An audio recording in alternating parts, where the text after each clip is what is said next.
So this was the moment Egyptians learned who their new president is. In fact, these are now live images, a very subdued crowd listening to the announcement as it was being made and then suddenly erupting in sheer celebration and euphoria. For many, this was simply unthinkable. It has happened. Mohammed Morsi, now Egypt's president-elect. Well, let's get reaction from our reporters who are with protesters in Egypt's two largest cities. In a moment, we'll be going to Jamal El-Shayal, who's in Alexandria. But first, Shireen Tadros in the capital, Cairo, in Tahrir Square. So, Shireen, has the news of Morsi's once unthinkable win finally sunk in? This party is only getting bigger. The crowd has doubled in size in the past hour or so. People flooding in, they're dancing, chanting.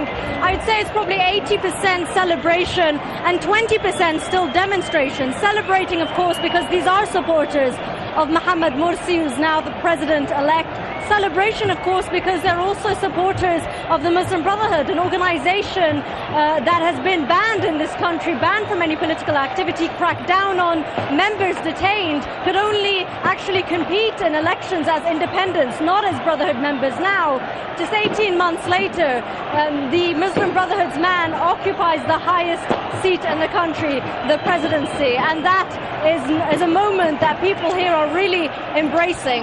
Demonstration, though, also because people are also chanting down with military rule, a feeling amongst the country at large that the military are solidifying their hold on the country, that they have been doing so in the past 2 weeks.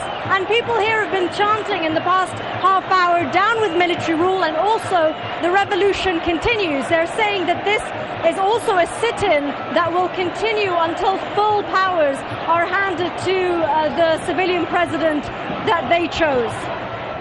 Shireen, a hugely significant moment, as you say, certainly for the supporters of Mohammed Morsi, for people within the square and beyond, but a lot of questions remaining about the extent of his powers.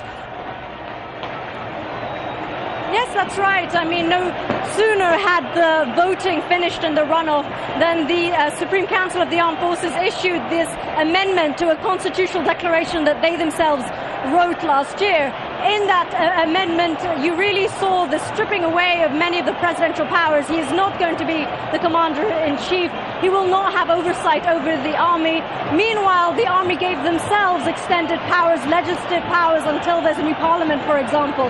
So no one here is under any illusion that the task is finished. It's simply a feeling down here. And we have to stress that Tahrir Square does not represent the whole of Egypt. There are some who will be very upset and worried about a Muslim Brotherhood presidency. But for the people down here, this is a victorious moment. It's the ultimate moment of the revolution, especially because you had Mohammed Morsi, who was very much seen as the candidate of the revolution, pitted against someone who was the anti-revolution candidate, Ahmed Shafi, a member of the old regime. So this victory, after this extended period of waiting, is very much being seen in the context of the victory of a revolution. Having said that, people still talking about the revolution continuing until full powers are handed over to a civilian president. And as you say, Shireen, for many, he was the man who could block the return of the so-called old guard to Egypt's presidency. But beyond his immediate support base, has he been able to gather a lot of goodwill among